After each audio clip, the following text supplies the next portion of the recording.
Hi, good morning all of you. ഈ ഒരു ക്ലാസ്സിൽ നമ്മൾ ഡിസ്കസ് ചെയ്യുന്നത് കാൾ യുങ്ങിൻ്റെ ഇൻഡിവിജ്വേഷൻ തിയറിയാണ്. നമുക്കറിയാം കാൾ യുങ് ഒരു നിയോ ഫ്രോയിഡിയനാണ്. ഫ്രോയിഡിൻ്റെ കാലശേഷം അല്ലെങ്കിൽ ഫ്രോയിഡിൻ്റെ ഏറ്റവും വിശ്വസ്തനാണ്. ഫ്രോയിഡ് വിചാരിച്ചിട്ടുണ്ടായിരുന്നു ഇത് തൻ്റെ കാലശേഷം ഇദ്ദേഹത്തിലൂടെ ആയിരിക്കും എൻ്റെ തിയറി അറിയപ്പെടുക എന്നുള്ളതായിരുന്നു. ഒരുപാട് സാധ്യതകൾ അല്ലെങ്കിൽ ഫ്രോയിഡ് ഏറ്റവും കൂടുതൽ തൻ്റെ തിയറീസും അദ്ദേഹത്തിൻ്റെ ആശയങ്ങളും പങ്കുവച്ചിരുന്ന ഒരു നിയോ ഫ്രോയിഡിയനാണ് കാൾ യുങ് എന്ന് പറയുന്നത്. പക്ഷേ ഫ്രോയിഡിൽ നിന്നും വളരെ വ്യത്യാസമായിട്ട് ഒരുപാട് കുറേ കൂടി ഹോളിസ്റ്റിക് ആയിട്ടുള്ള ഒരു അപ്രോച്ചാണ് പേഴ്സണാലിറ്റിയെക്കുറിച്ച് കാൾ യുങ്ങിന് ഉണ്ടായിരുന്നത് എന്നുള്ളതാണ്. ഇപ്പോൾ ലിബിഡിനൽ ഫോഴ്സിനെ കുറിച്ചാണെങ്കിൽ വളരെ ജനറലൈസ്ഡ് ആയിട്ടുള്ള ഒരു എനർജിയാണെന്നും സൈക്കിക് എനർജിയാണെന്നും അത് സെക്ഷൽ ആയിട്ടുള്ള ഇൻസ്റ്റിങ്ക്ച്വൽ എനർജി മാത്രമല്ല എന്നുള്ളതും, അതുപോലെ തന്നെ പാസ്റ്റ് മാത്രമല്ല ഒരു ഹ്യൂമൻ ബീയിങ്ങിന് ഫ്യൂച്ചറും പാസ്റ്റ് ആൻഡ് ഫ്യൂച്ചറും ഒരുപോലെ ഒരാളുടെ ഇദ്ദേഹം സൈക്ക് എന്ന് വിളിച്ചിട്ടുണ്ടായിരുന്നത് പേഴ്സണാലിറ്റിയെ ആയിരുന്നു എന്നുള്ളതാണ്. ആരാണ് കാൾ യുങ്? കാൾ യുങ് നമുക്കറിയാം ഒരു സ്വിസ് സൈക്കാട്രിസ്റ്റ് ആണ്, ഒരു സൈക്കോ അനലിസ്റ്റ് ആണ്. ഫ്രോയിഡിന് ശേഷം അല്ലെങ്കിൽ വളരെ ഇമ്പോർട്ടൻറ്റ്, നമ്മൾ നിയോ ഫ്രോയിഡിയൻസിനെ എടുത്തു നോക്കുമ്പോൾ അതിൽ ഏറ്റവും ഇമ്പോർട്ടൻ്റ് ആയിട്ടുള്ള ഒരാളാണ് കാൾ യുങ് എന്ന് പറയുന്നത്. ഇദ്ദേഹത്തിൻ്റെ തിയറി ഓഫ് പേഴ്സണാലിറ്റിയാണ് analytical psychology, founder of analytical psychology. ഒപ്പം തന്നെ ഇദ്ദേഹത്തിൻ്റെ ഒരു സൈക്കോളജിക്കൽ ബ്രാഞ്ചാണ് ഡെപ്ത് സൈക്കോളജി എന്നറിയപ്പെടുന്നത്. ഇദ്ദേഹം പ്രത്യേകിച്ച് മെമ്മറി, അതുപോലെ ഡ്രീം, അതുപോലെ തന്നെ റിലീജിയൻ, സ്പിരിച്വാലിറ്റി, ഈ രീതിയിലുള്ള ഒരു സൈക്കിൻ്റെ എല്ലാ ഡയമെൻഷനെയും ഫോക്കസ് ചെയ്യുന്ന രീതിയിലായിരുന്നു ഇദ്ദേഹത്തിൻ്റെ തിയറി എന്ന് പറയുന്നത്. ഇദ്ദേഹത്തിൻ്റെ അനലിറ്റിക്കൽ സൈക്കോളജി എന്ന തിയറി അല്ലെങ്കിൽ തിയറി ഓഫ് പേഴ്സണാലിറ്റി നമ്മൾ ഓൾറെഡി ഡിസ്കസ് ചെയ്തതാണ്. അതിൽ ഇൻഡിവിജ്വേഷൻ എന്ന് പറയുന്ന പ്രോസസ് ഓഫ് ഇൻഡിവിജ്വേഷൻ ആണ് നമ്മൾ ഈ ക്ലാസ്സിൽ മേജർലി ഡിസ്കസ് ചെയ്യുന്നത്. ഓൾറെഡി ഡിസ്കസ് ചെയ്തിട്ടുണ്ടായിരുന്ന ചില കാര്യങ്ങൾ കൂടി ഒന്ന് റിവ്യൂ ചെയ്യാം. നമുക്കറിയാം സ്ട്രക്ചർ ഓഫ് സൈക്ക് എന്ന് പറയുന്നത്, അല്ലെങ്കിൽ സൈക്ക് എന്ന് ഉദ്ദേശിച്ച അദ്ദേഹം പേഴ്സണാലിറ്റിയാണ്. പേഴ്സണാലിറ്റി സ്ട്രക്ചറിനെ ഫ്രോയിഡിനെ പോലെ തന്നെ അദ്ദേഹം മൂന്ന് എലമെൻറ്റ്സ് ആണ് അല്ലെങ്കിൽ മൂന്ന് സ്ട്രക്ചറാണ് ഇതിനുള്ളത് എന്നുള്ളതാണ്. ഒന്ന് ഈഗോ അല്ലെങ്കിൽ കോൺഷ്യസ് ഈഗോ എന്ന് വിളിക്കാം. കോൺഷ്യസ് ഈഗോയിലുള്ളത് ഒരു വ്യക്തിയുടെ തിങ്കിങ്, ഫീലിംഗ്, റിമെമ്പറിങ് പോലെയുള്ള അവെയർനെസ്സിലുള്ള കാര്യങ്ങളാണ്. ഇത് കോൺഷ്യസ് മൈൻഡാണ്. അപ്പോൾ നമ്മൾ സാധാരണ ഡെയിലി ലൈഫിൽ തീരുമാനം എടുക്കുന്നത്, അതുപോലെ തന്നെ സെൽഫ് അവെയർനെസ്, ഇതിനൊക്കെ റെസ്പോൺസിബിൾ ആയിട്ടുള്ള സ്ട്രക്ചറാണ് കോൺഷ്യസ് ഈഗോ എന്ന് വിളിക്കുന്നത്. മറ്റൊരു സ്ട്രക്ചറാണ് പേഴ്സണൽ അൺകോൺഷ്യസ് എന്ന് വിളിക്കുന്നത്.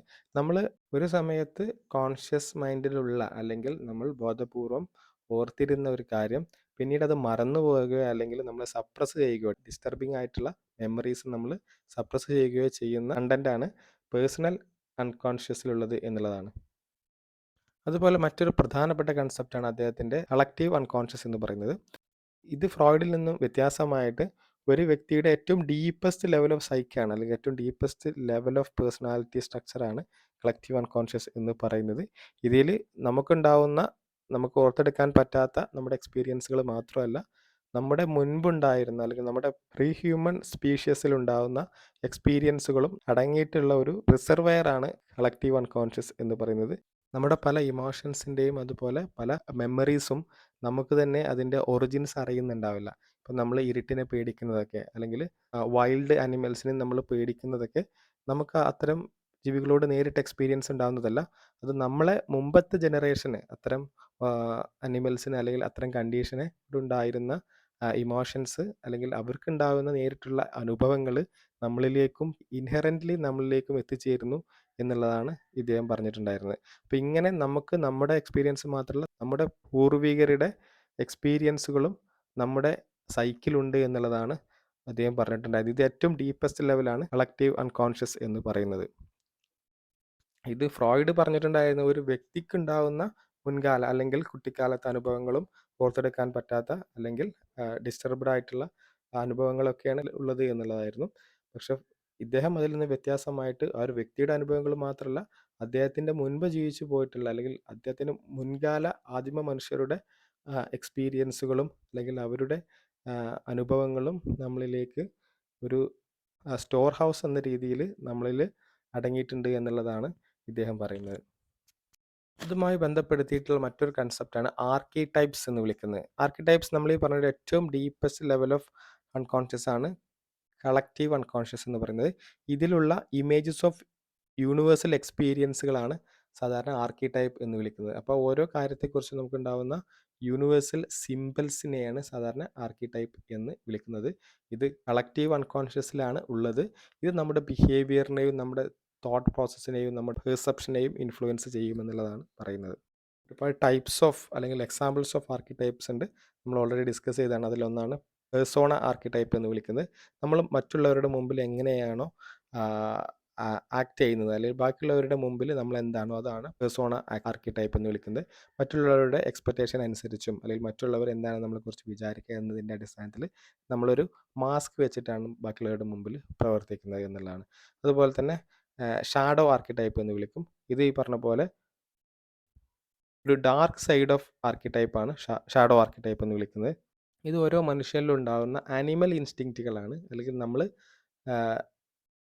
അടിച്ചമർത്തുന്ന അല്ലെങ്കിൽ നമ്മളിലുള്ള വളരെ ഡാർക്കായിട്ടുള്ള അനിമൽ ഇൻസ്റ്റിങ്ക്റ്റുകളാണ് ഷാഡോ ആർക്കിടൈപ്പ് എന്ന് വിളിക്കുന്നത്. നമ്മൾ മറ്റുള്ളവരെ ആക്രമിക്കുന്നതോ അല്ലെങ്കിൽ ഇത്തരത്തിലുള്ള അനിമലിസ്റ്റിക് ആയിട്ടുള്ള ബിഹേവിയർ ചെയ്യുന്നതും ഇതൊക്കെ പലപ്പോഴും ഒരു അനിമൽ ഇൻസ്റ്റിങ്ക്റ്റുകളാണ്. അതുപോലെ തന്നെ അനിമസ് വേഴ്സസ് അനിമ ആർക്കിടൈപ്പ് എന്ന് വിളിക്കും. അനിമസ് ആർക്കിടൈപ്പ് എന്ന് പറഞ്ഞാൽ ഫെമിനിയൻ ആസ്പെക്ട് ഓഫ് മെയിൽ സൈക്കാണ് സാധാരണ അനിമ എന്ന് വിളിക്കുന്നത്. അതുപോലെ തന്നെ മെസ്കുലൈൻ ആസ്പെക്ട് ഓഫ് ഫീമെയിൽ സൈക്കിനെ നമ്മൾ അനിമസ് എന്ന് വിളിക്കുന്നു എന്നുള്ളതാണ്. അപ്പോൾ ഓരോ പുരുഷനിലും ഒരു മെയിൽ ക്യാരക്ടർ അല്ലെങ്കിൽ ഓരോ മെയിൽസിലും ഒരു ഫീമെയിൽ ക്യാരക്ടർ നമുക്ക് കാണാൻ വേണ്ടി പറ്റും എന്നുള്ളതാണ്. അതുപോലെ തന്നെ സെൽഫ് ആർക്കിടൈപ്പ് എന്ന് വിളിക്കും.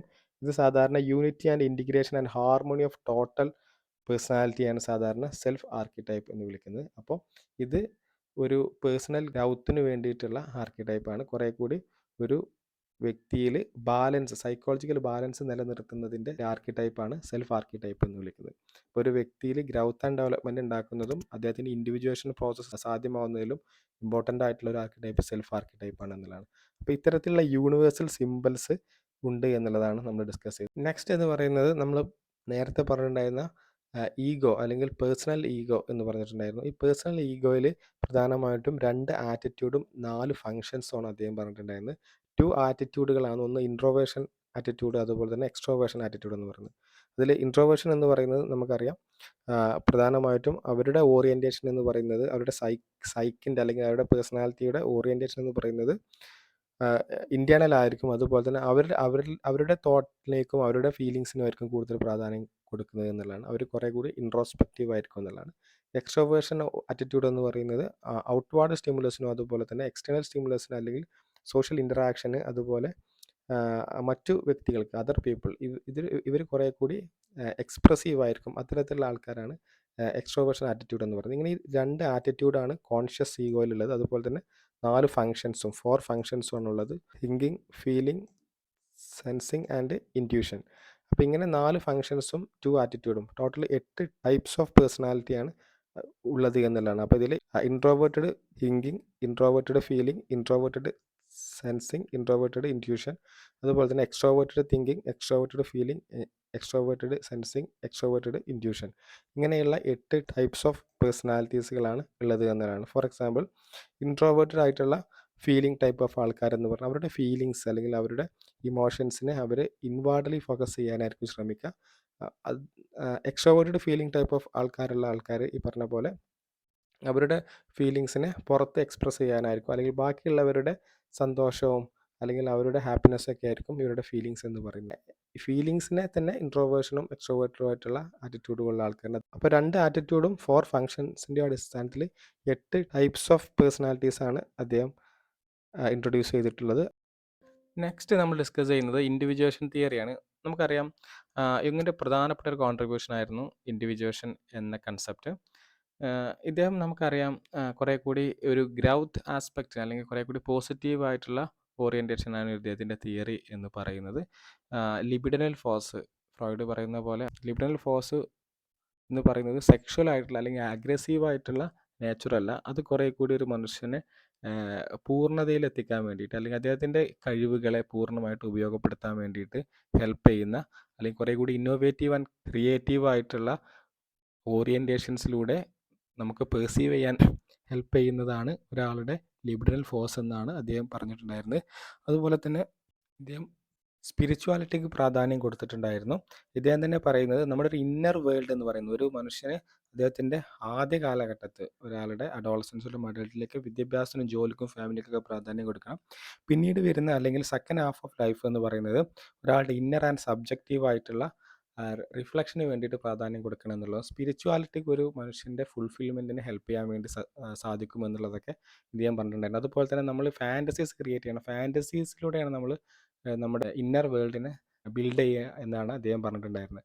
അപ്പോൾ ഇങ്ങനെ കുറേ കൂടി ഒരു വ്യക്തിയുടെ സബ്ജക്റ്റീവ് പെർസെപ്ഷനും അതുപോലെ തന്നെ ഇന്റേണൽ അവയർനെസ്സിനൊക്കെ പ്രാധാന്യം കൊടുത്തിട്ടുള്ള ഒരു തിയറി ആയിരുന്നു ഇദ്ദേഹത്തിൻ്റെ എന്ന് പറയുന്നത്.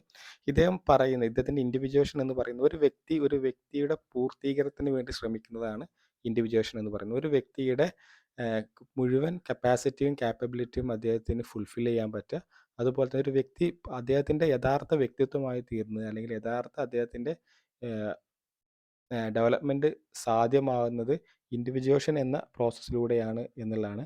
ഈ ഇൻഡിവിജ്വേഷൻ പ്രോസസ്സ് എന്ന് പറയുന്നത് ഇന്നേറ്റാണ്, ഇന്നവിറ്റബിൾ ആണ്. നിർബന്ധമായിട്ടും അല്ലെങ്കിൽ വളരെ അനിവാര്യമായിട്ടൊരു പ്രോസസ്സാണ് ഇൻഡിവിജ്വേഷൻ എന്ന് പറയുന്നത്. ഒരു വ്യക്തിയുടെ സെൽഫ് ഡെവലപ്മെൻറ്റിന് വേണ്ടിയിട്ട് അല്ലെങ്കിൽ അദ്ദേഹത്തിൻ്റെ സെൽഫ് അവയർനെസ് ലഭിക്കാൻ വേണ്ടിയിട്ട് അല്ലെങ്കിൽ അദ്ദേഹത്തിൻ്റെ വ്യക്തിത്വത്തിൻ്റെ പൂർണ്ണത കൈവരിക്കാൻ വേണ്ടിയിട്ട് ഇൻഡിവിജ്വേഷൻ എന്ന പ്രോസസ്സ് ഒരു വ്യക്തി കടന്നു പോകേണ്ടത് അത്യാവശ്യമാണ്, അല്ലെങ്കിൽ അതിൻ്റെ പൂർത്തീകരണം അത്യാവശ്യമാണ്. ഒപ്പം തന്നെ ഈ ഒരു ഇൻസ്റ്റിങ്ച്വൽ ആയിട്ടുള്ള അല്ലെങ്കിൽ ഇന്നേറ്റ് ആയിട്ടുള്ള ഒരു മോട്ടിവേഷനാണ്, ഒരു വ്യക്തിയുടെ ലിബിഡിനൽ ഫോഴ്സാണ് ഇൻഡിവിജ്വേഷൻ എന്ന് പറയുന്നത്. അഥവാ ഇതൊരു ജന്മനാ കിട്ടുന്ന ഒരു വ്യക്തിയിൽ ഉണ്ടാകുന്നതാണ്. ഇന്നേറ്റ് കപ്പാസിറ്റിയാണ് ഒരു വ്യക്തിയെ പൂർണ്ണമാക്കുന്ന പ്രക്രിയയാണ് ഇത്. ഒരു വ്യക്തിയെ ഫുൾഫിൽ ചെയ്യുന്ന അല്ലെങ്കിൽ ഒരു വ്യക്തിയെ കംപ്ലീറ്റ് ചെയ്യുന്ന പ്രക്രിയയാണ് ഇൻഡിവിജ്വേഷൻ എന്ന് പറയുന്നത്. ഒരു വ്യക്തി ഡിസ്റ്റർബ്ഡ് ആവുന്നത് അല്ലെങ്കിൽ ഒരു വ്യക്തിക്ക് ന്യൂറോട്ടിക് ആയിട്ടുള്ള പ്രോബ്ലംസ് വരുന്നത് ഇൻഡിവിജ്വേഷൻ പ്രോസസ്സിൽ ഡിസ്റ്റർബൻസ് വരുമ്പോഴാണ് എന്നുള്ളതാണ്. ഒരു വ്യക്തിയുടെ ആത്യന്തികമായിട്ടുള്ള ലൈഫ് ഗോൾ എന്ന് പറയുന്നത് അല്ലെങ്കിൽ ഒരു വ്യക്തിയുടെ ലക്ഷ്യം എന്ന് പറയുന്നത് തന്നെ ഇൻഡിവിജ്വേഷൻ എന്ന പ്രോസസ്സ് സാധ്യമാക്കുക എന്നുള്ളതാണ്. ഇദ്ദേഹത്തിൻ്റെ സൈക്കോ തെറാപ്യൂട്ടിക് അപ്രോച്ചിൽ ഫൈനൽ ഗോൾ എന്ന് പറയുന്നത് എന്താണ്? ഒരു വ്യക്തിയെ ഇൻഡിവിജ്വേഷന് വേണ്ടി ഹെൽപ്പ് ചെയ്യുക എന്നുള്ളതാണ്. അല്ലെങ്കിൽ ആ വ്യക്തിയുടെ കപ്പാസിറ്റിയും കാപ്പബിലിറ്റിയും അദ്ദേഹത്തിന് ഫുൾഫിൽ ചെയ്യാൻ വേണ്ടിയിട്ട് ഹെൽപ്പ് ചെയ്യുക. ആ ഒരു വ്യക്തിയെ പൂർണ്ണനാക്കുന്ന പ്രക്രിയയാണ് ഇൻഡിവിജ്വേഷൻ എന്നുകൊണ്ട് അദ്ദേഹം ഉദ്ദേശിച്ചിരുന്നത് എന്നുള്ളതാണ്. അഥവാ ഇത് നമ്മുടെ സെൽഫിനെ വളർത്തിയെടുക്കുന്ന അല്ലെങ്കിൽ സെൽഫ് ഡെവലപ്മെൻ്റ് ആണ്. ഒപ്പം തന്നെ ഇതൊരു integration of both conscious and unconscious aspect of സൈക്കിൻ്റെ കോൺഷ്യസ് ആൻഡ് അൺകോൺഷ്യസ് ആസ്പെക്റ്റിൻ്റെ ഒരു ഇൻറ്റിഗ്രേഷനാണ്. അതിൻ്റെ ഒരു ഹാർമോണൈസിങ് പ്രോസസ്സാണ്, അല്ലെങ്കിൽ ഇതിനെ ഏകീകരിപ്പിക്കലാണ് സാധാരണ, അല്ലെങ്കിൽ അതിൻ്റെ ഒരു അവയർനെസ് കിട്ടലാണ് സാധാരണ ഇൻഡിവിജ്വേഷൻ എന്നുകൊണ്ട് അർത്ഥമാക്കുന്നത് എന്നുള്ളതാണ് പറയുന്നത്.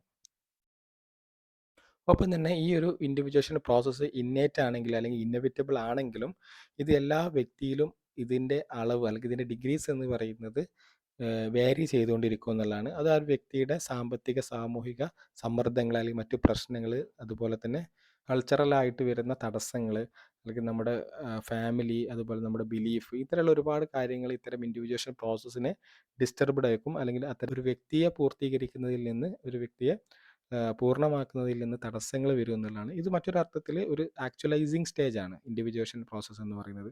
അത് ഞാൻ ഓൾറെഡി നേരത്തെ പറഞ്ഞു. ഇതൊരു ഹ്യൂമനിസ്റ്റിക് ആയിട്ടുള്ള അല്ലെങ്കിൽ കുറേ കൂടി ഒരു പോസിറ്റീവ് അപ്രോച്ച്, സൈക്കോ അനാലിസിസിൽ കുറേ കൂടി ഒരു പോസിറ്റീവ് ആസ്പെക്റ്റ് അല്ലെങ്കിൽ ഒരു വ്യക്തിയുടെ പോസിറ്റീവായിട്ടുള്ള ഡയമെൻഷൻ ആണ് ഈ ഇൻഡിവിജ്വേഷൻ. അല്ലെങ്കിൽ ഒരു വ്യക്തിക്ക് ഇങ്ങനെ ഒരു ഇൻഡിവിജ്വേഷൻ ആയിട്ടുള്ള ഇൻസ്റ്റിങ്ച്വൽ കപ്പാസിറ്റിയാണ് ഒരു വ്യക്തിയുടെ പർപ്പസ് അല്ലെങ്കിൽ ഒരു ലൈഫ് പർപ്പസ് എന്ന് പറയുന്നത് ഇൻഡിവിജ്വേഷനിലേക്ക് ഒരു വ്യക്തി മൂവ് ചെയ്യുന്നതാണ് എന്നുള്ളത്. ഇതൊരു ഓട്ടോമാറ്റിക് പ്രോസസ് കൂടിയാണ്.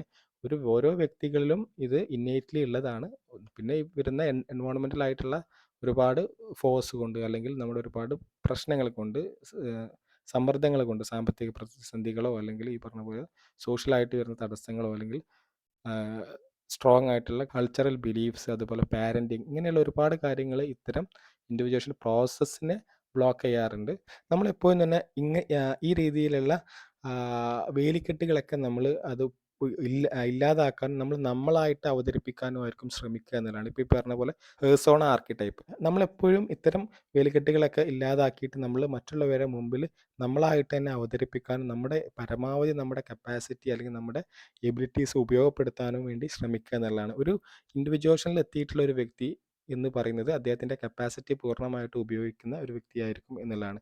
നമ്മളെ മുൻകാല അനുഭവങ്ങൾ, പാസ്റ്റ് എക്സ്പീരിയൻസുകൾ എന്ത് ചെയ്യും? നമ്മുടെ ഇൻഡിവിജ്വേഷൻ പ്രോസസ്സിനെ ബ്ലോക്ക് ചെയ്യും. അത് നെഗറ്റീവായിട്ടുള്ള പാസ്റ്റ് എക്സ്പീരിയൻസുകൾ ബ്ലോക്ക് ചെയ്യും. ഒപ്പം തന്നെ ഇദ്ദേഹത്തിന് ഫ്യൂച്ചറിസ്റ്റിക് ആയിട്ടുള്ള ഒരു ഓറിയൻറ്റേഷൻസ് കൂടി ഇദ്ദേഹത്തിൻ്റെ ഇൻഡിവിജ്വേഷൻ തിയറിക്ക് ഉണ്ട്. ഞാൻ ഓൾറെഡി പറഞ്ഞിട്ടുണ്ടായിരുന്നു.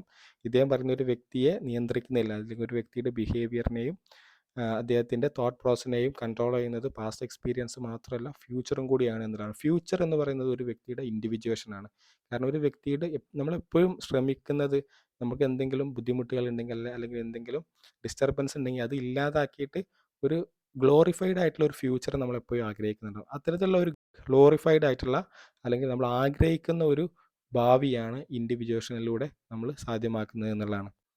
നെക്സ്റ്റ് നമ്മൾ ഡിസ്കസ് ചെയ്യുന്നത് പ്രോസസ് ഓഫ് ഇൻഡിവിജ്വേഷൻ. നമുക്കറിയാം ഇൻഡിവിജ്വേഷൻ എന്ന് പറയുന്ന ഒരു വ്യക്തിയെ ഒരു വ്യക്തിയായിട്ട് മാറ്റാൻ ഹെൽപ്പ് ചെയ്യുന്ന ഒരു ഇന്നേറ്റ് ആയിട്ടുള്ള ഇന്നവിറ്റബിൾ ആയിട്ടുള്ള പ്രോസസ്സാണ് ഇൻഡിവിജ്വേഷൻ എന്ന് പറയുന്നത്. ഇത് എന്തൊക്കെയാണ് ഇതിൻ്റെ പ്രോസസ്സ്? ആദ്യമായിട്ട് മനസ്സിലാക്കേണ്ടത് ഇത് അൺവീലിംഗ് പെർസോണ എന്നുള്ളതാണ്. നമുക്കറിയാം നമ്മുടെ പെർസോണ ആർക്കിടൈപ്പ് നമ്മൾ പറഞ്ഞിട്ടുണ്ടായിരുന്നു. നമ്മൾ ബാക്കിയുള്ളവരുടെ മുമ്പിൽ ഒരു മാസ്ക് ധരിക്കുന്നതാണ്, അല്ലെങ്കിൽ നമ്മളില്ലാത്ത ചില ക്വാളിറ്റീസൊക്കെ ബാക്കിയുള്ളവരുടെ മുമ്പിൽ നമ്മൾ കാണിക്കാൻ വേണ്ടി ശ്രമിക്കും. ഇപ്പോൾ ഒരാൾ റെസ്പോൺസിബിൾ അല്ല, അല്ലെങ്കിൽ ഒരു കോമ്പിറ്റൻ്റ് അല്ലെങ്കിൽ നമ്മൾ ചില കണ്ടീഷൻസിൽ റെസ്പോൺസിബിൾ ആയിട്ടും കോമ്പിറ്റൻ്റ് ആയിട്ടും നമ്മൾ അഭിനയിക്കേണ്ടി വരും. ഫോർ എക്സാമ്പിൾ ഒരു സ്റ്റുഡൻറ്റ് വിചാരിക്കുകയാണ്, ഞാനൊരു ഐഡിയൽ ആയിട്ടുള്ള സ്റ്റുഡൻ്റ് ആവണമെന്നുണ്ടെങ്കിൽ ഞാൻ ഇന്ന ഒരു ബിഹേവിയർ കാണിക്കണം, അല്ലെങ്കിൽ ഞാൻ ഒരു റെസ്പോൺസിബിൾ ആയിട്ടുള്ള ഒരു ഇന്നൊരു ക്യാരക്ടർ കാണിച്ചാലേ നല്ല ബിഹേവിയർ ആവുള്ളൂ. യഥാർത്ഥത്തിൽ അദ്ദേഹത്തിന് ഇല്ലാത്തൊരു ബിഹേവിയർ അദ്ദേഹം ചെയ്യുകയാണെങ്കിൽ അത് അദ്ദേഹത്തിൻ്റെ പേഴ്സോണയാണ്. ഇങ്ങനെ ഒരു മാസ്ക് വെക്കുന്ന സമയത്ത് അദ്ദേഹത്തിൻ്റെ ലിമിറ്റേഷൻസിനെ അദ്ദേഹത്തിന് മനസ്സിലാക്കാൻ വേണ്ടി കഴിയില്ല, അദ്ദേഹത്തിൻ്റെ ജെനുവിൻ ആയിട്ടുള്ള സെൽഫ് അദ്ദേഹത്തിന് മനസ്സിലാക്കാൻ വേണ്ടി കഴിയില്ല എന്നുള്ളതാണ്. അപ്പോൾ അദ്ദേഹം പോലും അവെയർ അല്ലാതെ, അല്ലെങ്കിൽ നമ്മൾ ചില കോൺടാക്ച്വലുമായിട്ട് അല്ലെങ്കിൽ മറ്റുള്ളവരുടെ സൊസൈറ്റിയുടെ എക്സ്പെക്റ്റേഷൻ അനുസരിച്ച് നമ്മൾ എന്ത് ചെയ്യും, ഇങ്ങനെ ഒരു മാസ്ക് ധരിക്കുമ്പോൾ നമ്മുടെ ലിമിറ്റേഷൻസിനെ കുറിച്ച് മനസ്സിലാവാത്തത് കൊണ്ട് നമുക്കത് ജെനുവിൻ സെൽഫ് നമുക്ക് കണ്ടെത്താനോ പറ്റില്ല എന്നുള്ളതാണ്, അല്ലെങ്കിൽ അത് ആസ്വദിക്കാൻ വേണ്ടി നമുക്ക് കഴിയില്ല എന്നുള്ളതാണ്. അപ്പോൾ ഈ പറഞ്ഞ പോലെ ഒരു സ്റ്റുഡൻറ്റ് വിചാരിക്കുകയാണ്, ഞാൻ ഒരു ഐഡിയൽ സ്റ്റുഡൻ്റ് ആവണമെന്നുണ്ടെങ്കിൽ ഞാൻ ഇന്ന പോലെ ബിഹേവ് ചെയ്യണം, അല്ലെങ്കിൽ ഞാൻ മുൻപത്തെ ബെഞ്ചിൽ ഇരുന്നാലേ ഒരു ഐഡിയൽ സ്റ്റുഡൻ്റ് ആവുള്ളൂ. അങ്ങനെ ഒരാൾ മുൻപത്തെ ബെഞ്ചിൽ പോയിരിക്കുക. അപ്പോൾ ഇവരുടെ ജെനുവിൻ ആയിട്ടുള്ള ഒരു സെൽഫിനെ അവരെന്ത് ചെയ്യാണ്, ഒഴിവാക്കാൻ വേണ്ടി ശ്രമിക്കുകയാണ് എന്നുള്ളതാണ്. അപ്പോൾ ഇപ്പോൾ ഇൻഡിവിജ്വേഷൻ പ്രോസസ്സിലൂടെ അവരുടെ ലിമിറ്റേഷൻസിനെ അവർക്ക് റെക്കഗ്നൈസ് ചെയ്യാൻ പറ്റണം. അപ്പോൾ ആദ്യം നമ്മൾ ചെയ്യേണ്ടത് അത്തരത്തിലുള്ള പേഴ്സോണകളെ നമ്മൾ നീക്കിക്കളയുക എന്നുള്ളതാണ്. അതുപോലെ തന്നെ ഷാഡോയെ വളരെ കൃത്യമായിട്ട് നമ്മൾ എന്ത് ചെയ്യുക, കൺഫ്രണ്ട് ചെയ്യുക എന്നുള്ളതാണ്, അല്ലെങ്കിൽ ഷാഡോയെ കൃത്യമായിട്ട് നമ്മൾ അഭിമുഖീകരിക്കണം എന്നുള്ളതാണ്. ഷാഡോ നമ്മൾ ഓൾറെഡി പറഞ്ഞിട്ടുണ്ടായിരുന്നു, നമ്മുടെ ഡാർക്ക് സൈഡ് ഓഫ് പേഴ്സണാലിറ്റിയാണ്. ഇത്തരം ഡാർക്ക് സൈഡിനെ നമ്മൾ എന്ത് ചെയ്യും, പലപ്പോഴും നമ്മൾ അടിച്ചമർത്തിപ്പെട്ടിട്ടുണ്ടാവും. ഇത്തരം അടിച്ചമർത്തിയിട്ടുള്ള നമ്മുടെ ആഗ്രഹങ്ങളൊക്കെ തന്നെ നമ്മൾ അംഗീകരിക്കുക. ഇത് ഈ പറഞ്ഞ പോലെ ഒരു വ്യക്തിയുടെ ഫുൾനെസ്സിന് വേണ്ടി ഹെൽപ്പ് ചെയ്യും, അല്ലെങ്കിൽ ഒരു വ്യക്തിയുടെ പൂർത്തീകരണത്തിന് വേണ്ടി ഹെൽപ്പ് ചെയ്യും എന്നുള്ളതാണ്. ഇപ്പോൾ ഒരാൾക്ക് ഈ പറഞ്ഞ പോലെ ഒരു ഐഡിയൽ സ്റ്റുഡൻറ്റ് നന്നായിട്ട് സ്പോർട്സിലോ അല്ലെങ്കിൽ ഒരു ആർട്ടിസ്റ്റിക് ആയിട്ടുള്ള ഒരു എബിലിറ്റി ഉണ്ടെന്ന് വിചാരിക്കുക. അദ്ദേഹം ഒരു ഐഡിയൽ ആയിട്ടൊരു സ്റ്റുഡൻ്റ് ആവാൻ വേണ്ടിയിട്ട് അദ്ദേഹം ഇത്തരത്തിലുള്ള ആ ഒരു ആർട്ടിസ്റ്റിക് ആയിട്ടുള്ള എബിലിറ്റിയെ, അല്ലെങ്കിൽ അദ്ദേഹം ഒരു സ്പോർട്സിലുള്ള എബിലിറ്റി അദ്ദേഹം കാണാതെ അതേ ഈ പറഞ്ഞ പോലെ അക്കാഡമിക് ആയിട്ടുള്ള നോളജിനൊക്കെ മാത്രം പ്രാധാന്യം കൊടുക്കുകയാണെങ്കിൽ അദ്ദേഹത്തിൻ്റെ ഒരു റിയൽ ആയിട്ടുള്ള മീൻസ് അദ്ദേഹത്തിന് ഒരു റിയൽ ഗ്രൗത്ത് സാധ്യമാവുന്ന മറ്റൊരു വശത്തെ അദ്ദേഹം മാറ്റിവെച്ചാണ് പ്രവർത്തിക്കുന്നത്. അപ്പോൾ ഇങ്ങനെ ഇത്തരത്തിലുള്ള സപ്രസ് ചെയ്യുന്ന, അല്ലെങ്കിൽ നമ്മൾ അടിച്ചമർത്തപ്പെടുന്ന കാര്യങ്ങളൊക്കെ തന്നെ കൃത്യമായിട്ട് അഭിമുഖീകരിക്കുക എന്നുള്ള, മീൻസ് അതിനെ റിയലൈസ് ചെയ്യുന്നതിലൂടെ ഒരു വ്യക്തിക്ക് ഇൻഡിവിജ്വേഷൻ എന്നുള്ള സ്റ്റേറ്റ് സാധ്യമാവാൻ വേണ്ടി ഹെൽപ്പ് ചെയ്യും എന്നുള്ളതാണ്. അപ്പോൾ ഇങ്ങനെ ഒരു ഐഡിയൽ ആയിട്ടുള്ള ഒരു സ്റ്റുഡൻ്റ് ആവാൻ വേണ്ടിയിട്ട് നമ്മുടെ റിയൽ ആയിട്ടുള്ള എബിലിറ്റീസിനെ, അല്ലെങ്കിൽ നമ്മൾ റിയൽ ആയിട്ടുള്ള കപ്പാസിറ്റിയെ നമ്മൾ അടിച്ചമർത്തുമ്പോൾ നമ്മളതിൻ്റെ ജെനുവിനിറ്റി, അല്ലെങ്കിൽ നമ്മുടെ റിയൽ സെൽഫ് അല്ലെങ്കിൽ ജെനുവിൻ സെൽഫിനെ കാണാതെ പോകും. അപ്പോൾ ഇത്തരം നമ്മൾ അടിച്ചമർത്തുന്നതിനെ നമ്മൾ എന്ത് ചെയ്യണം, അതിനെ കൂടി നമ്മളതിനെ ഫോക്കസ് ചെയ്തിട്ട്, അല്ലെങ്കിൽ അതിനെ കൂടി നമ്മൾ കൺഫ്രണ്ട് ചെയ്യുന്നതിലൂടെയാണ് ഒരു വ്യക്തിക്ക് പൂർണ്ണമായിട്ട് അദ്ദേഹത്തിൻ്റെ കപ്പാസിറ്റി ഉപയോഗപ്പെടുത്താൻ വേണ്ടി പറ്റുള്ളൂ എന്നുള്ളതാണ്. മറ്റേ പറഞ്ഞ പോലെ അദ്ദേഹത്തിന് ഇല്ലാത്ത ഒരു കപ്പാസിറ്റി ആയിരിക്കും അദ്ദേഹം ഉപയോഗപ്പെടുത്തുന്നത്. അപ്പോൾ നമ്മുടെ റിയൽ കപ്പാസിറ്റി മനസ്സിലാക്കണമെന്നുണ്ടെങ്കിൽ നമ്മൾ അടിച്ചമർത്തപ്പെട്ടിട്ടുള്ള, അല്ലെങ്കിൽ നമ്മുടെ റിയൽ സെൽഫിനെ നമ്മൾ എന്ത് ചെയ്യണം, അഭിമുഖീകരിക്കണം എന്നുള്ളതാണ്. അതുപോലെ തന്നെ മറ്റൊന്നാണ് എൻഗേജിങ് വിത്ത് അനിമസ് എന്ന് പറയുന്നത്. ഇവിടെ നമുക്കറിയാം അനിമ എന്ന് പറയുന്നത് ഫെമിനിയൻ ആസ്പെക്റ്റ് ഓഫ് മെയിൽ സൈക്കാണ്. അഥവാ ഒരു മെയിൽ പേഴ്സണാലിറ്റിയിൽ ഒരു ഫീമെയിൽ ആസ്പെക്റ്റ് ഉണ്ട് എന്നുള്ളത്. അതുപോലെ തന്നെ അനിമസ് എന്ന് പറയുന്നത് ഒരു ഫീമെയിൽ പേഴ്സണാലിറ്റിയിൽ ഒരു മെയിൽ ആസ്പെക്റ്റ് ഉണ്ടാവും എന്നുള്ളതാണ്. ഇതിൽ നമുക്കറിയാം നമ്മൾ പൊതുവെ വിശ്വസിച്ച് വരുന്ന, അല്ലെങ്കിൽ മെയിൽ ക്യാരക്ടറും ഫീമെയിൽ ക്യാരക്ടറും ഉണ്ടാവും അല്ലേ. ഇപ്പോൾ മെയിൽ ക്യാരക്ടറാണ് ഒരു മെയിൽ എന്ന് പറയുന്നത് ഡോമിനൻ്റ് ആയിരിക്കും, അല്ലെങ്കിൽ അസേർട്ടീവ് ആയിരിക്കും, അല്ലെങ്കിൽ അഗ്രസീവ് ആയിരിക്കും എന്നൊക്കെ പറയുന്നത്. അല്ലെങ്കിൽ ഫീമെയിൽ ക്യാരക്ടറാണ് നമ്മൾ പറയുന്ന ഒരു ഫീമെയിൽ എന്ന് പറയുന്നത് ഇമോഷണൽ ആയിരിക്കും എന്നൊക്കെ പറയുന്നത്. യുങ് പറയുന്നത് നമ്മൾ ഒരിക്കലും ഒരു വൺ സൈഡഡ് ആയിട്ടുള്ള പേഴ്സണാലിറ്റി ആവരുത് എന്നുള്ളതാണ്. അഥവാ ഒരു മെയിലിൽ ഫീമെയിൽ ആസ്പെക്റ്റ് ഉണ്ട്. ഒരു മെയിൽ എന്ന് പറയുന്നത് ഡോമിനൻ്റ് ആണ് എന്ന് വിശ്വസിക്കുന്നതോടൊപ്പം തന്നെ ഇതൊരു കൾച്ചറലി അസോസിയേറ്റഡ് ആയിട്ടുള്ള ഒരു വിശ്വാസങ്ങളാണ്.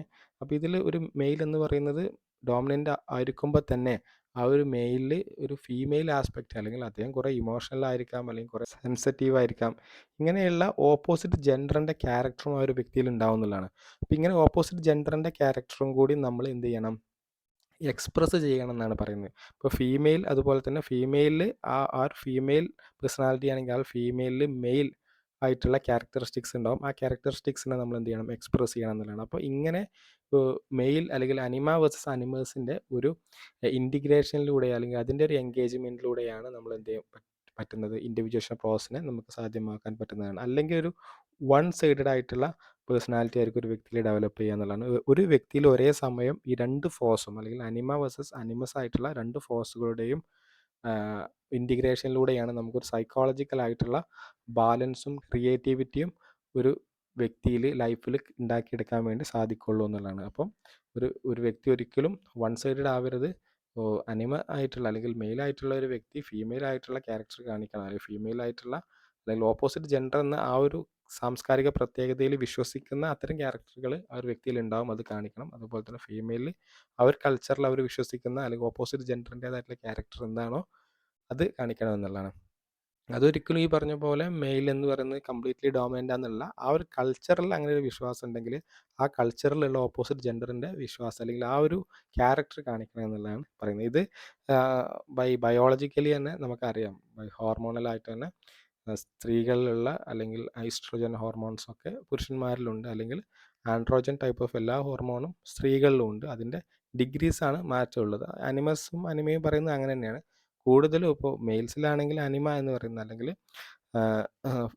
മെയിൽ ക്യാരക്ടർ കൂടുതലാണ്, ബട്ട് ഫീമെയിൽ ക്യാരക്ടറും കൂടി അതിനെ ബാലൻസ് ചെയ്യാൻ വേണ്ടി ഉണ്ട് എന്നുള്ളതാണ്. അപ്പോൾ ഒരു ബാലൻസ് നിലനിർത്തണം എന്നുണ്ടെങ്കിൽ ഇതിൻ്റെ ഒരു ഇൻറ്റിഗ്രേഷനിലൂടെ മാത്രമേ സാധ്യമാവുന്നുള്ളതാണ്. അപ്പോൾ അതിനെ നമ്മൾ അംഗീകരിക്കുക എന്നുള്ളതാണ്. അതുപോലെ മറ്റൊരു പ്രധാനപ്പെട്ടതാണ് ഡെവലപ്മെൻറ്റ് ഓഫ് സെൽഫ് എന്ന് പറയുന്നത്. നമ്മൾ ഓൾറെഡി പറഞ്ഞിട്ടുണ്ട്, സെൽഫ് ആർക്കിടൈപ്പ് എന്ന് പറയുന്നത് റെപ്രസെൻ്റ് ചെയ്യുന്ന unity, integration and harmony of total പേഴ്സണാലിറ്റിയാണ്.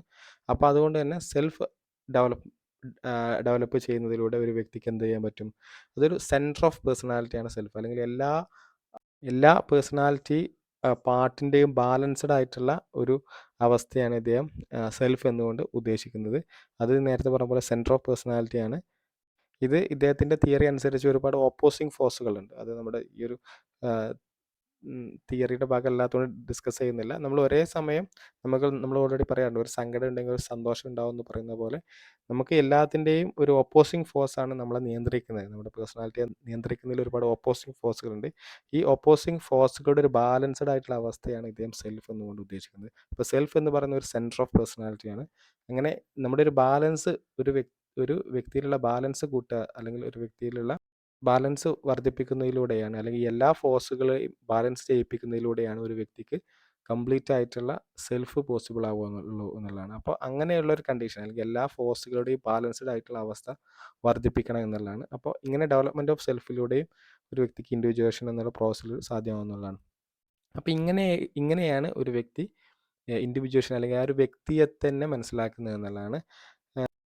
യുങ്ങിൻ്റെ analytical സൈക്കോളജിയിൽ പ്രധാനമായിട്ടും ഒരു സൈക്കോളജിസ്റ്റ് ചെയ്യേണ്ടത്, അല്ലെങ്കിൽ ഒരു ന്യൂറോട്ടിക് ആയിട്ടുള്ള ആൾക്കാരിൽ, അല്ലെങ്കിൽ പ്രോബ്ലമാറ്റിക് ആയിട്ടുള്ള ഡിസ്റ്റർബ്ഡ് ആയിട്ടുള്ള വ്യക്തികളിൽ നമ്മൾ ചെയ്യുന്നത് അവരെ ഇൻഡിവിജ്വേഷനിൽ എത്തിക്കാൻ വേണ്ടി ഹെൽപ്പ് ചെയ്യുക എന്നുള്ളതാണ്. അത് നമ്മൾ എഡ്യൂക്കേഷൻ കൊടുത്തിട്ടും അതുപോലെ തന്നെ എലൂസിഡേഷൻ കൊടുത്തിട്ടും, അല്ലെങ്കിൽ ആ ഒരു വ്യക്തിക്ക് അവരുടെ ഷാഡോയെക്കുറിച്ച് അല്ലെങ്കിൽ അദ്ദേഹത്തിൻ്റെ പേഴ്സോണയെക്കുറിച്ചൊക്കെ മനസ്സിലാക്കി കൊടുത്തിട്ടും ആ ഒരു വ്യക്തിയെ കംപ്ലീറ്റ് ആയിട്ട് ഇൻഡിവിജ്വേഷൻ എന്നുള്ള പ്രോസസ്സിൽ എത്തിക്കാൻ വേണ്ടി ഹെൽപ്പ് ചെയ്യുന്നതാണ് അനലിറ്റിക്കൽ സൈക്കോളജിയിൽ തെറാപ്പി എന്ന് പറയുന്നതിന് ഇങ്ങനെ ഒരു ഇൻഡിവിജ്വേഷൻ പ്രോസസ്സിന് ഹെൽപ്പ് ചെയ്യുന്ന പ്രക്രിയയാണ് എന്നുള്ളതാണ്. പിന്നെ പറഞ്ഞ പോലെ ഒരുപാട് വെല്ലുവിളികൾ ഇൻഡിവിജ്വേഷൻ പ്രോസസ്സിന്, ഇതൊരു ജേണിയാണ്. നമുക്കറിയാം, ഇതൊരു നോൺ ലീനിയർ ആയിട്ടുള്ളത് എപ്പോഴും ഒരുപോലെ ഈ ഒരു നമ്മുടെ പൂർത്തീകരണത്തിന് വേണ്ടിയിട്ട് എല്ലാ സമയത്തും ഒരു വ്യക്തിയുടെ ലൈഫ് സ്പാനിൽ എപ്പോഴും ഇതിന് പറ്റിക്കൊള്ളുന്നില്ല. ഇതൊരു ജേണിയാണ്, വളരെ കോംപ്ലക്സ് ആണ്, ഒരു നോൺ ലീനിയർ ആയിട്ടുള്ള ഒരു ജേണിയാണ് ഇൻഡിവിജ്വേഷൻ എന്ന് പറയുന്നത്. ഇത് ചില സമയങ്ങളിൽ നമ്മൾക്ക് അൺറിസോൾവ്ഡ് ആയിട്ടുള്ള ഇഷ്യൂസിനെ നമ്മൾ എന്ത് ചെയ്യണം, നമ്മൾ വീണ്ടും റീചെക്ക് ചെയ്യേണ്ടി വരും. അങ്ങനെ നമ്മളൊരു സ്ട്രോങ് ആയിട്ടുള്ള ഒരു ഈഗോ ഉണ്ടെങ്കിൽ, സ്ട്രോങ് ഈഗോ എന്ന് പറഞ്ഞാൽ ഒരു കോൺഷ്യസ് ആയിട്ടുള്ള ഈഗോ ഉണ്ടെങ്കിൽ മാത്രമേ ഇത്തരത്തിലുള്ള ബോധപൂർവമായിട്ടുള്ള മാറ്റങ്ങൾ ഒരു വ്യക്തിയിൽ വരുത്താൻ വേണ്ടി പറ്റുള്ളൂ എന്നാണ്. അപ്പോൾ അത്തരത്തിലുള്ള സ്ട്രോങ് ഈഗോ ഒരു വ്യക്തിക്ക് ഇല്ല എന്നുണ്ടെങ്കിൽ, അല്ലെങ്കിൽ ഒരു കോൺഷ്യസ് ആയിട്ടുള്ള ഒരു ഈഗോ ഇല്ലെങ്കിൽ, അല്ലെങ്കിൽ ഒരു നല്ലൊരു അവയർനെസ് ഉള്ള ഒരു വ്യക്തി അല്ലെങ്കിൽ ഇദ്ദേഹത്തിന് ഇൻഡിവിജ്വേഷൻ പ്രോസസ്സ് കുറേ കൂടി വെല്ലുവിളിയായിരിക്കും എന്നുള്ളതാണ്. അതുപോലെ തന്നെ നമ്മൾ വിശ്വസിക്കുന്ന അല്ലെങ്കിൽ നമ്മൾ ജീവിക്കുന്ന സൊസൈറ്റി, കൾച്ചർ, അത്തരം സാംസ്കാരികപരമായിട്ടുള്ള നോംസുകൾ, അതുപോലെ തന്നെ വിശ്വാസങ്ങൾ, ബിലീഫ്സ്, അല്ലെങ്കിൽ നമ്മുടെ ഫാമിലി, ഇങ്ങനെയുള്ള ഒരുപാട് കാര്യങ്ങൾ കൂടി നമ്മുടെ എൻവോൺമെൻറ്റ് ഇത്ര ഇൻഡിവിജ്വേഷൻ പ്രോസസ്സിന് വെല്ലുവിളിയാവുന്നതാണ്. അല്ലെങ്കിൽ നമ്മുടെ ചില ബേസിക് ആയിട്ടുള്ള, അല്ലെങ്കിൽ നമ്മുടെ ചില റിലീജിയസ് ആയിട്ടുള്ള, അല്ലെങ്കിൽ നമ്മുടെ സാംസ്കാരികപരമായിട്ടുള്ള ചില വിശ്വാസങ്ങൾ പലപ്പോഴും ഇത്തരത്തിലുള്ള മാസ്കിനെ നമ്മളെ സ്ട്രോങ് ആക്കാൻ വേണ്ടിയിട്ടാണ് ഹെൽപ്പ് ചെയ്യുക. അല്ലെങ്കിൽ അത്തരത്തിലുള്ള ഒരു മാസ്ക് വെച്ചിട്ട്, അല്ലെങ്കിൽ ഒരു സൊസൈറ്റിയുടെ എക്സ്പെക്റ്റേഷൻ അനുസരിച്ച് നമുക്കില്ലെങ്കിലും, ഇങ്ങനെ ഒരു സ്കില്ല് ഇല്ലെങ്കിലും നമ്മൾ ഇങ്ങനെ പ്രവർത്തിക്കണം എന്ന് പറയുന്നുണ്ട്. ഞാൻ നേരത്തെ പറഞ്ഞ പോലെ ഒരു സ്റ്റുഡൻ്റ് എന്ന് പറയുന്നത്, നമ്മളിപ്പോഴും നമ്മുടെ സൊസൈറ്റി ഇത്തരത്തിലുള്ള അല്ലെങ്കിൽ ആർട്ടിസ്റ്റിക് ആയിട്ടുള്ള സ്പോർട്സൊക്കെ തന്നെ ഒരു വിദ്യാഭ്യാസത്തിൻ്റെ ഭാഗമാവണം. ഇതിൻ്റെ അപ്പുറത്തേക്ക് അക്കാഡമിക്കൽ ആയിട്ടുള്ള മാർക്കിൻ്റെ അടിസ്ഥാനത്തിലൊക്കെ നമ്മളൊരു കുട്ടിയെ അതൊരു സൊസൈറ്റിയുടെ ചില എക്സ്പെക്റ്റേഷൻസുകളാണ്, അല്ലെങ്കിൽ ചില പേരൻസിൻ്റെ എക്സ്പെക്റ്റേഷൻസുകളാണ്. അങ്ങനെ വരുമ്പോൾ അദ്ദേഹത്തിൻ്റെ റിയൽ സെൽഫിനെ നമുക്ക് മനസ്സിലാക്കാതെ വരുമെന്നുള്ളതാണ്. ഒരു ചെറിയൊരു എക്സാമ്പിളാണ്. ഇങ്ങനെ എല്ലാ കോംപ്ലക്സ് ആയിട്ട് നമ്മുടെ റിലീജിയസ് ആയിട്ടുള്ള വിശ്വാസങ്ങൾ, ഫാമിലി, ഇങ്ങനെയുള്ള ഒരുപാട് കാര്യങ്ങൾ, അല്ലെങ്കിൽ നമ്മുടെ സാംസ്കാരിക പ്രത്യേകതകൾ, രാജ്യത്തിലെ നിയമങ്ങളൊക്കെ തന്നെ ചില മാസ്ക് നമ്മളെ ധരിപ്പിക്കാൻ വേണ്ടിയിട്ട്, അല്ലെങ്കിൽ ഒരു റിയൽ സെൽഫ് നമ്മൾ എക്സ്പ്രസ് ചെയ്യുന്നതിൽ വിലക്കുന്നുണ്ട് എന്നുള്ളതാണ്. അപ്പോൾ ഇത്തരത്തിലുള്ള ചില പ്രത്യേകതകൾ ഒരു വ്യക്തി ഇൻഡിവിജ്വേഷൻ, അല്ലെങ്കിൽ അത് ആ ഒരു വ്യക്തിയുടെ പൂർത്തീകരണത്തിന് വേണ്ടി തടസ്സപ്പെടുത്തുന്നുണ്ട് എന്നുള്ളതാണ് പറയുന്നത്. അപ്പോൾ നമ്മൾ പ്രധാനമായിട്ടും ഡിസ്കസ് ചെയ്ത് വാട്ട് ഈസ് ഇൻഡിവിജ്വേഷൻ, അല്ലെങ്കിൽ എന്താണ് ഇൻഡിവിജ്വേഷൻ എന്നുള്ള ഒരു പ്രോസസ്സ് എന്താണെന്ന് മനസ്സിലാക്കുക, ഏതൊക്കെ രീതിയിലൂടെയാണ് പ്രോസസ് ഓഫ് ഇൻഡിവിജ്വേഷൻ, എന്തൊക്കെ കാര്യങ്ങൾ ഇൻഡിവിജ്വേഷന് വെല്ലുവിളിയാകുന്നു എന്നും മനസ്സിലാക്കി. അത്രയാണ് ഈ ക്ലാസ്സിൽ പറയുന്നത്. Thank you.